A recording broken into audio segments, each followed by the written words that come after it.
영의 전쟁과 사랑 8번째 흑암의 재앙입니다. 말씀은 출애굽기 10장 21절에서 29절인데요. 21절 한 절만 읽어보도록 하겠습니다. 여호와께서 모세에게 이르시되 하늘을 향하여 내 손을 들어서 애굽 땅 위에 흑암이 있게 하라.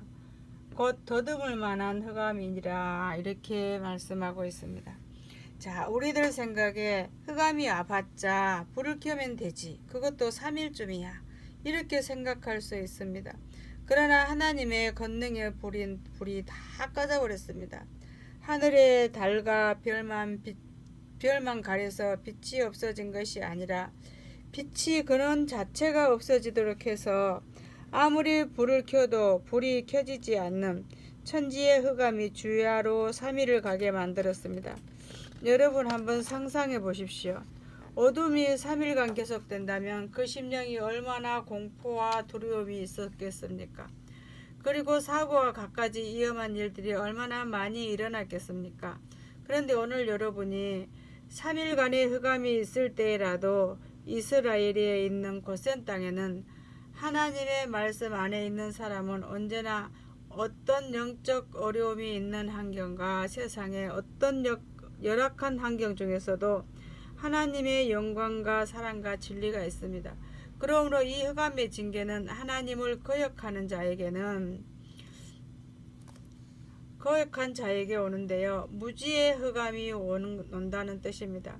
흑암 속에서는 갈 바를 모르고 방황하게 되는 것처럼 그 영혼이 갈 바를 모르고 진리를 모르고 분별을 못한다는 것입니다. 두 번째는 죄악의 흑암입니다. 그 영혼은 선이 없고 그러므로 그 영혼에는 소망도 없고 사랑도 평안도 있을 수 없는 오직 죄악의 흑암이 그 심령을 사로잡고 세 번째는 두려움의 흑암입니다. 사람의 공포와 염려는 흑암입니다. 그리고 사람은 실제로 언제 두려워하는가? 어두울 때 두려워합니다. 그래서 하나님을 거역한 사람은 무지의 흑암과 죄악의 흑암과 두려움의 흑암과 지옥의 흑암에 처할 것입니다. 이것을 가리켜 준 말입니다. 오늘 살아있지만 내 마음이 진리를 모르는 무지로 그리고 하나님의 사랑과 구원과 의를 모르는 채 죄악에 잡혀있고 그러므로 말미암아 삶의 고통과 두려움 속에 있다면 나는 분명히 지옥의 흑암 가운데 던져질 사람 가운데 한 사람입니다. 그러나 전에 우리가 그렇게 살았을지라도 주 예수 그리스도의 십자가를 믿음으로 영접하면 그분의 진리가 그분의 성령이 빛 가운데로 인도해서 정말 그리스도의 진리, 그리스도의 사랑, 그리스도의 생명, 그리스도의 영광으로 내 영혼을 밝게 비춰주시는 것입니다. 끝까지 해결치 않아 하나님의 영광을 떠납니다. 사람은 생명도 존재의 이유도 소망도 하나님이 함께할 때입니다. 그러나 예루살렘 이스라엘이 하나님 앞에 끝까지 거역하고 죄를 짓고 해결치 않자 하나님의 영광이 떠났다는 소리가 나옵니다. 그러면서 그들은 하나님의 영광이요 자신의 영광이었습니다. 하나님의 성전은 완전히 무너지고 해파하기를 3번을 거듭합니다. 오늘 이스라엘 땅에 하나님의 영광이 비추고 있지만 애굽에는 흑암이 있었다는 것은 애굽에 더 이상 진리나 공의의 선포조차도 있지 않았습니다. 그렇게 해서 우리의 신앙인들이 가장 두려워할 것은 하나님의 영광이 떠나버리는 것입니다. 이것을 말하고 있는데 이것을 좀 더 구체적으로 말하면 성령이 떠났다는 말, 주 예수께서 거기에 있지 않다는 말입니다. 왜 이런 일이 벌어집니까? 끝까지 해결치 않기 때문입니다. 정말 은혜를 주시고 공의를 베풀어 주십니다. 그러나 죽을 때까지 해결케 하시지 않습니다. 우리는 이것을 알아야 합니다.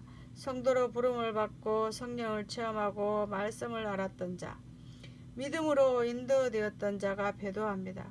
그러면 그 심령이 겉으로는 배도가 아닐지라도 그 심령이 안악하고 강팍해지면 이 사람은 죽기 전까지 회개가 있는 것이 아닙니다.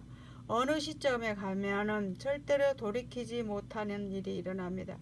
그리고 회개가 안 됩니다. 이 심령이 성령을 거역하여 가든지 정말 자기의 양심을 주님으로부터 완전히 저버린 상태에 가면 이 사람은 아무리 하나님의 기회를 주어도 안 됩니다. 그러므로 이 사람을 향하여 성령님을 선포합니다. 구원이 없다. 회개가 없다라고 말합니다. 그래서 이 애굽 땅에서 흑암이 왔다는 것은 더 이상 바로에게 하나님의 구원과 하나님의 회개와 하나님의 진리의 기회가 완전히 없어졌다. 즉 하나님의 영광이 떠났다고 말합니다. 여러분, 교회가 점점 더 육신적으로 세상적으로 사람들이 바뀌어가고 주의 정이 이것을 감당하지 못하면서 거기서 성도들을 힘들어합니다. 그 양우리에서 전염병이 돌면 신실한 양들을 목자가 데리고 갈 수 있는 것처럼 하나님도 그 교회에서 양들이 병들면 그 양을 다른 교회로 다른 목자에게로 보냅니다. 사람들은 교회를 규모와 예배에 참여한 숫자 그리고 우리 교회가 힘이 있다, 우리 교회가 능력이 있다 이렇게 말할 수 있습니다. 그러나 그것은 라오디게아의 교회의 모습입니다. 라오디게아 교회는 주님이 쫓겨났습니다. 오늘 교회가 교회되면 머릿수가 아닙니다. 교회 규모가 아닙니다. 하나님을 경외하고 그의 영과 진리에 잡혀있는 그 사람들이 하나 둘 셋 모여갈 때 하나님이 기뻐하는 교회가 됩니다. 그러므로 핍박이 말할 수 없이 흑암으로 덮쳐와도 하나님의 영광은 그 교회와 그 가슴에 있는 줄 믿습니다. 그러나 교회가 아무리 조명을 잘 비추어도 하나님의 영광이 떠나면 그만입니다. 그러므로 오늘 우리는 이것을 생각해야 합니다. 그리스도 안에 거하는 자는 어둠이 없습니다. 환경이 그렇게 만들지 못합니다. 사단도 그렇게 만들지 못합니다. 나는 너무나 어려운 환경이기 때문에 믿음을 지키지 못한다. 그렇게 말하면 안 됩니다. 믿음을 못 지키면 죽습니다. 좋은 환경이나 더 좋은 자리가 아닙니다. 그리스도 안에 거하는 자기 심령 아닙니다.